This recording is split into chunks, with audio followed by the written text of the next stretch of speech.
Hello friends, welcome to the sixth video of the part 1, unit 1 of our development module. As you remember, in the last video we discussed about worldview, that is our view about life, our view about the relationships we have with the people or relationships with the environment. And also we discussed that how only purely a materialistic worldview can lead to great disparities between the people in the world, haves and have-nots, and also destruction of the environment.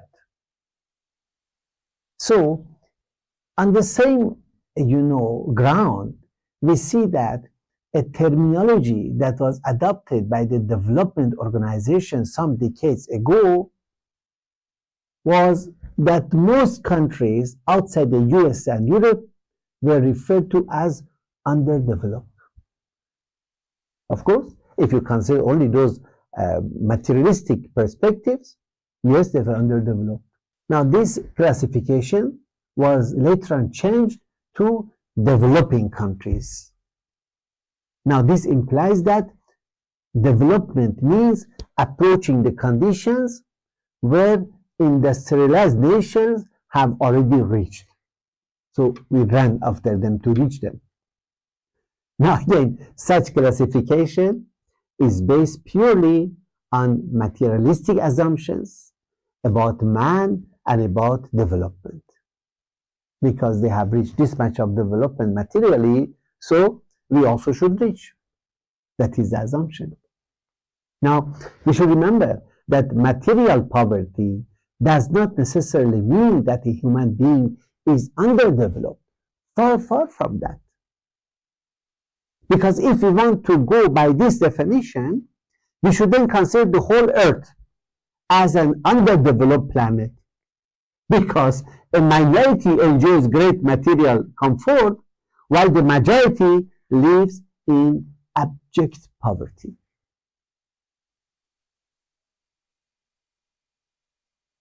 So, meaningful development should involve capacity building of the beneficiaries, the community members.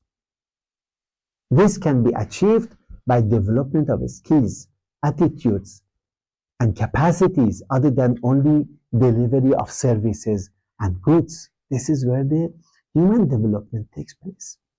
Many development experts now appreciate that a long-term process of community building and capacity development are prerequisites of sustainable social and economic development.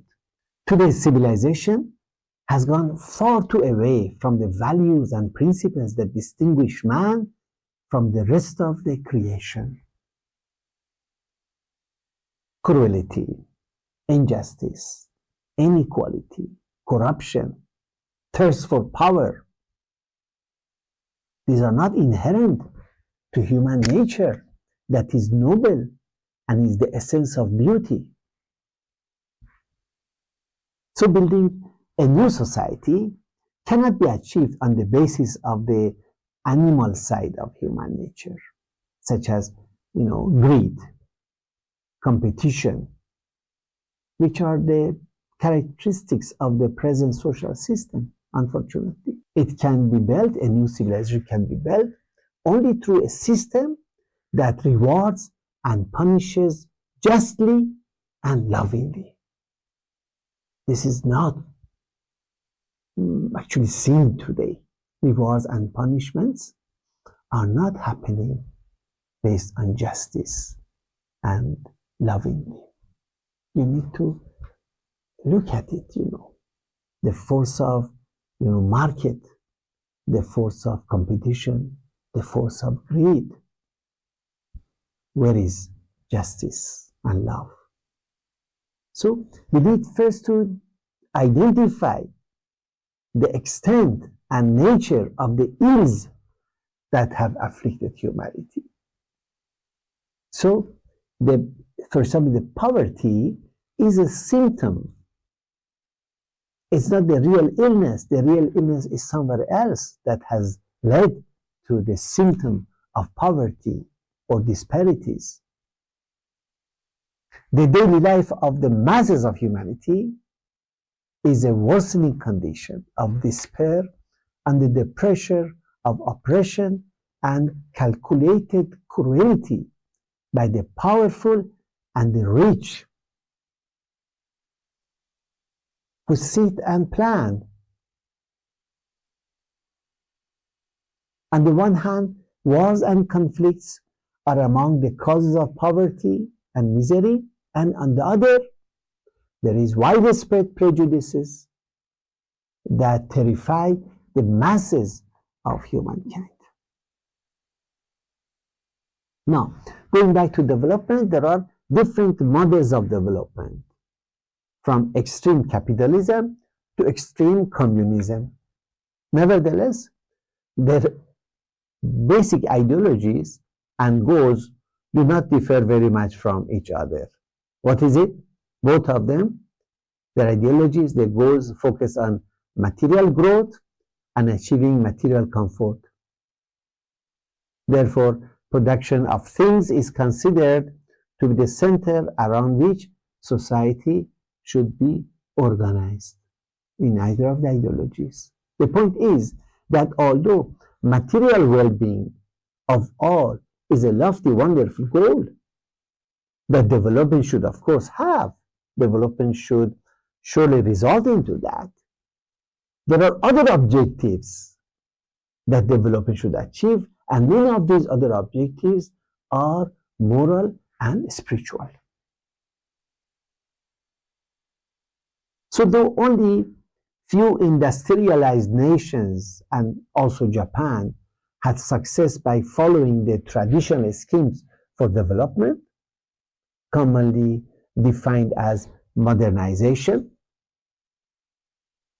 the outcome in other countries has been creation and consolidation of more poverty. A small group of people living under conditions of wealth and comfort, very similar to the people in industrialized nations, while a great majority of people in rural areas and slums are always in need of food, shelter, clothing, and they gain very little from modernization. That is a scenario in most of the other countries. Ironically, it should be noted that despite the material gain, the social crisis and disintegration of the industrialized nations are on the rise. So even when we consider the material gains in the industrialized nations, the level of comfort increasing, we see that social crises are increasing. Development has resulted into more social crises. The disintegration of family structure, disintegration of the communities is on the rise. So, what is the present development thinking that focuses on only economic development? What is it leading to? Thank you.